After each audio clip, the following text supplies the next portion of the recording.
This shit is fucking crazy, bro. What the fuck?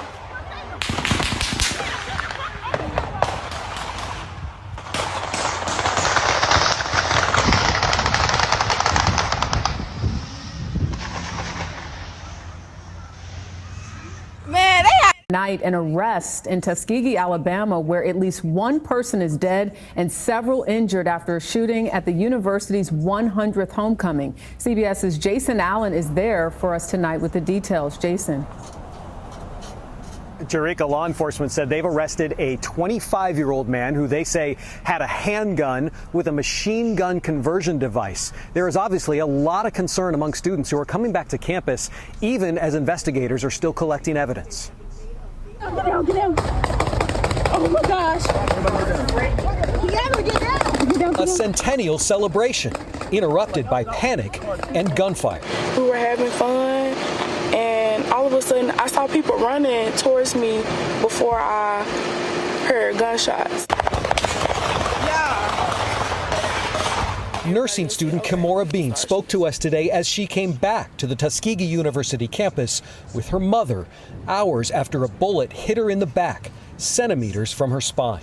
I tried to get up and run to my friend's car, and that's when I got shot in my back and ended up getting hit three times, and I was on the ground shot for like 40 minutes until the paramedics could even get to me. Bean was one of more than a dozen people caught in the crossfire early Sunday. One of them, 18-year-old Latavion Johnson, was killed. It was just so chaotic, people trying to get out, trying to do everything, and it was just crazy. Johnson was not affiliated with the university, the school confirmed in a statement to CBS News. It was just really sad that we had to go through this, especially since it's our homecoming and it was the last day of homecoming.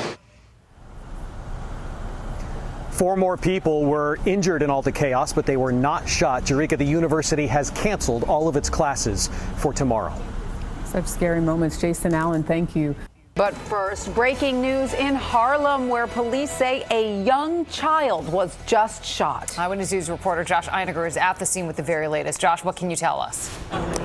This is a very active scene that is unfolding right now at 145th and Bradhurst here in Harlem. I want to show you, first of all, those orange cones. There are actually 9 of them scattered on that corner, each one covering up a shell casing, which means 9 bullets were fired from that corner by people who were fighting with somebody down the hill. Evan, if you want to widen out a little bit and come back down this way to me, they were firing basically down the hill this way at someone they were apparently fighting with, and in front of that Starbucks, that's where a 7-year-old girl was standing with her family. We could show you video of this scene. A lot of chaos in the immediate aftermath of this scene as police rushed here to treat that little girl, 7-year-old girl who took one of those bullets in the abdomen. Police rendered aid immediately, and they rushed her off to the hospital, where we are told she is expected to survive, but of course she is quite seriously injured. Now, what this was about is not quite clear. Police say they do have 2 people in custody at this point. They have not made any arrests yet. They're still trying to sort all of this out. They also have recovered a weapon. They do believe, as I said, this was a group of people fighting. They were firing at someone who was on the other side of the Starbucks down the hill. That person was not hit and ran away. So there is an active investigation searching for multiple people who were involved in this, although they do have 2 in custody, along with a firearm they believe was the one that was used in this shooting. The good news, cannot stress this enough, police do believe this 7-year-old girl will survive her injury. We want to start with continuing coverage as we follow this week's shooting death of a Southern Illinois judge. His wife is now charged with murder. Megan Valentine was arrested after state police say that her husband, Judge Michael Valentine, was found dead in his home Tuesday. Troopers say the Edwards County Sheriff's Office was called to the home in Albion for a welfare check. When deputies arrived, they say they found Michael Valentine's body outside. Megan Valentine was taken into custody. She's facing several charges, including murder, aggravated battery with a firearm, and aggravated domestic battery. In southern Kentucky, after a woman's body was discovered in a house that was destroyed by fire. Good evening. Welcome to WKYT News. I'm Bill Bryant. And I'm Amber Philpott. That fire broke out early this morning in the Mill Springs community of Wayne County near Monticello. State police are looking for the victim's son, Joseph Fulton. WKYT's Phil Pendleton has been following developments with this story and has the details of the investigation. It's our top story at 6. Early Friday morning, Monticello firefighters were told that a home was burning on Old Mill Springs Road in the Mill Springs community. We arrived on scene, found the house with heavy fire involvement. There were reports that possibly had someone inside the structure. Later, the coroner confirmed that Mary Fulton was found dead in the burned remains of the house. Her son, Joseph Fulton, was labeled a person of interest by police, who say that he made statements that he shot his mother and then set the house on fire. We had information from callers and family members that there was a more probable case that somebody was inside the structure. I spoke to people in this community and they say this was a shock to them. They say they never saw anything like this coming. One neighbor told me that he's known Joseph Fulton since he was a small child and never thought anything like this could have happened. Part of the house collapsed and it was ruled a total loss. The fire cause is still under investigation. Nature of the fire is under investigation, and the details around that are in that. Police say Joseph Fulton is to be considered armed and dangerous. He's wanted on active warrants. In Wayne County, Phil Pendleton, WKYT. Joseph Fulton is believed to be driving his mother's car, a 2008 gray or tan Dodge. The risk is too great. A Cook County judge has ordered that Raylon East remain behind bars for what he calls the cold and calculated murder of 2 of his former co-workers. Raylon East is behind bars tonight, charged with the fatal shootings of 2 ex-co-workers at Navy Pier earlier this week. The 36-year-old South Shore resident has been charged with first-degree murder, an unlawful use of a weapon by a felon in connection with the November 5th slayings. East turned himself in a few days later and was arrested after authorities released images of him on public transportation. Investigators describe East as a disgruntled employee who worked for the Levy Restaurants, a hospitality and catering company, before he was fired on October 29th. The company says since being hired just over a year ago, East had been reprimanded for multiple verbal and physical aggressions toward his coworkers. In court, prosecutors say after being let go weeks earlier, East left his Southside home that morning dressed in his cook's uniform and used public transportation to go to Navy Pier. Detectives say that's how he was able to gain entry into the business. Once inside, he went into a private office area near the loading dock. Prosecutors say he confronted his former co-workers, 51-year-old Lamont Johnson and 47-year-old Peter Jennings, and shot both of them in the head. The victims, who later died at the hospital of their wounds, were eventually discovered by other employees. Meanwhile, authorities say East threw the weapon he allegedly used in the murders into the lake before taking public transportation to flee. Chicago Police Department divers recovered the weapon. Chicago police launched an exhaustive search. Investigators say the Kenwood High School graduate dressed in several layers of clothing to commit the murders. Authorities released security and surveillance images of a person they say was Raylon East, discarding different items of clothing at various times to avoid detection. Police say Raylon East is a convicted felon who was sentenced to 8 years in prison for aggravated robbery. He has no valid FOID card and is not a licensed concealed carry holder. This was a shocking moment caught on camera. Video obtained by our NBC affiliate KARE 11 shows David Matori trimming a tree outside his Minneapolis home Wednesday when, according to court documents, a bullet was fired from his neighbor's upstairs window. The bullet went down through my neck and then all the way back to my spine. Matori told NBC affiliate KARE 11 he's also recovering from broken ribs and a concussion. Adding, the last 11 months since he and his wife moved in, they've been living a nightmare next door to John Shawshak. Court documents show the victim called police 19 times prior to the shooting for incidents including harassment, hate speech, and verbal threats. It also says Shawshak suffers from mental illness. Shawshack has been charged with attempted murder, but he is not in jail. Police allowing him to stay in his home because they say he's a threat to himself and others. The likelihood of an armed, violent confrontation where we may have to use deadly force with the suspect in this case is high. That excuse sparking community outrage. We have to take violent criminals off the street. So I'm not a police officer. I don't know how that gets done, but I know it needs to get done.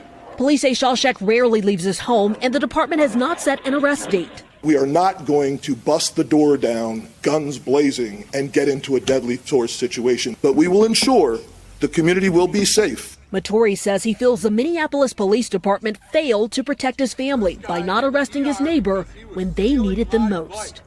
If you're saying you're scared, what does that do to me? You know, like, you have this body armor, you have professional training. Dana Griffin, NBC News. After police say someone shot a singer on stage right after her concert ended.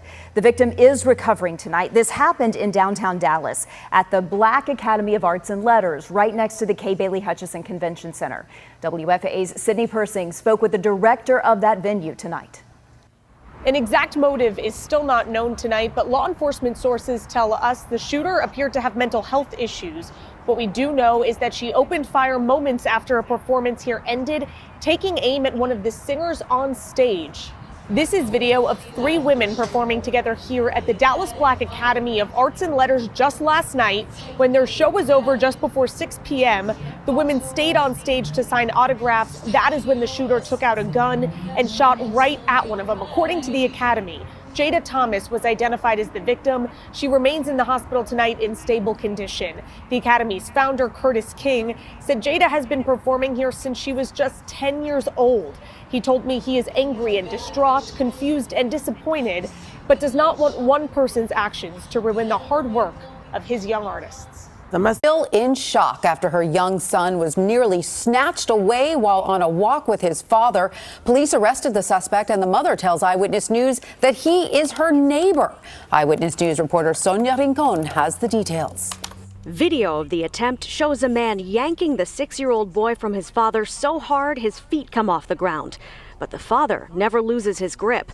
The boy's mother, who asked that we not show her face or use her name, says her son is absolutely terrified. My kid got traumatized. Last night he was not able to sleep.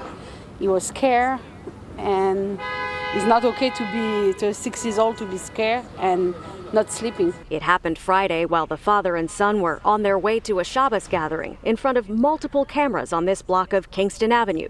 The boy's mother says the strangest thing about this is that the suspect is their neighbor. They've seen him before, and he's never said or done anything unusual. He always hold the door, he always was nice. She says she's heard from other neighbors that something else was going on with the 28-year-old suspect, and that he'd had a bad day, but there's no excuse. She says members of the Jewish community here are already on edge with the citywide increase in anti-Semitic incidents since October 7th of last year. I don't think it was a hate crime, but it was scary. It was a scary incident. When you live in New York, you don't expect that they will attack the 6 years old and take him away from his parents. The mother tells us she's proud of. Tonight, answers from police in Duluth after 5 people, including 2 children, were found shot to death in 2 separate homes. Investigators say all of the victims knew each other and they were part of a blended family. Brittany Ehrman spoke with neighbors and has the latest from Duluth. The community is just in shock. Neighbors describe this blended family as loving, caring, and they got along. Now, the father accused of these shootings built this treehouse behind me and a little free library in front of the home. Neighbors telling me he loved his kids and those in the community. People are just trying to wrap their heads around how this could have happened. Right underneath a little free library in Duluth, a story of heartbreak. I can't process that they're gone. Duluth police discovered a quadruple murder and suicide at 2 different homes on Thursday after a welfare check. An employee with the city of Superior who was concerned about another employee who had not shown up for work, and that was outside of their character. Around 2 in the afternoon at this home on Tacony Street, Police found 47-year-old Aaron Abramson and 15-year-old Jacob Nephew dead in their home. Investigators believe 46-year-old Anthony Nephew, known as Tony, shot and killed his ex and son from that relationship. At the suspect's home about a mile away, 2 more murders. Pretty sad. It's horrible. On West 6th Street, officers believe Anthony also shot and killed his wife and son, 45-year-old Catherine Nephew and 7-year-old Oliver Nephew. Police say the suspect died from a self-inflicted gunshot wound. It's a complicated story, and I think that's important.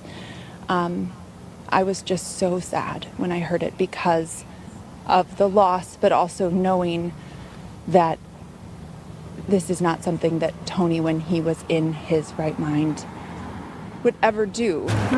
People describe this house as the heart of the neighborhood. Now, a sad reminder of a tragic loss too close to home. The whole family was so wonderful. And I can't imagine the neighborhood without them. We also learned one of the victims, Aaron Abramson, worked for the city of Superior in environmental services. In a press conference today, Duluth police said that the father accused of these shootings had a history of mental health issues. The motive is still unclear at this time. In Duluth, Brittany Ehrman, 5 Eyewitness News. Tonight, an arrest in Tuskegee. She died the way she lived. She always sacrificed herself in order to, take care of everyone else, to be there for other people. One day after Olivia Graves' tragic death, her grieving mother at a loss for words. It's been devastating. Andrea Graves sitting down with News 4 after their family's devastating and unexpected loss. It's hard to even explain. I mean, it really is a hole everywhere. Everyone's impacted. DC police say the 24-year-old was gunned down here on Atlantic Street Southeast near 8 Thursday afternoon. She was just getting a ride home, with her friends. Her friends were driving. They were giving her a ride home. Family members say Grave was taking her 12-year-old nephew home from school when her friends decided to stop, and a confrontation between family members became violent. She wasn't involved in it. She was just de-escalating. A suspect came out, not knowing what was going on, and threatened to kill everyone in the car. So he shot Olivia. She was hit in the chest and then shot at others. Even my grandson who was in the car. Graves taken to the hospital where she died, and Friday, MPD announcing 62-year-old Maurice Jackson had been arrested for the crime. There was no justification. There's absolutely no justification for coming out shooting. That's crazy. Andrea Graves says her daughter had a big heart and was in school working to become an EMT. She died weeks before her 25th birthday and less than a year after their family said goodbye to her husband. Having 2 losses in 6 months within the household, there's just no words to describe.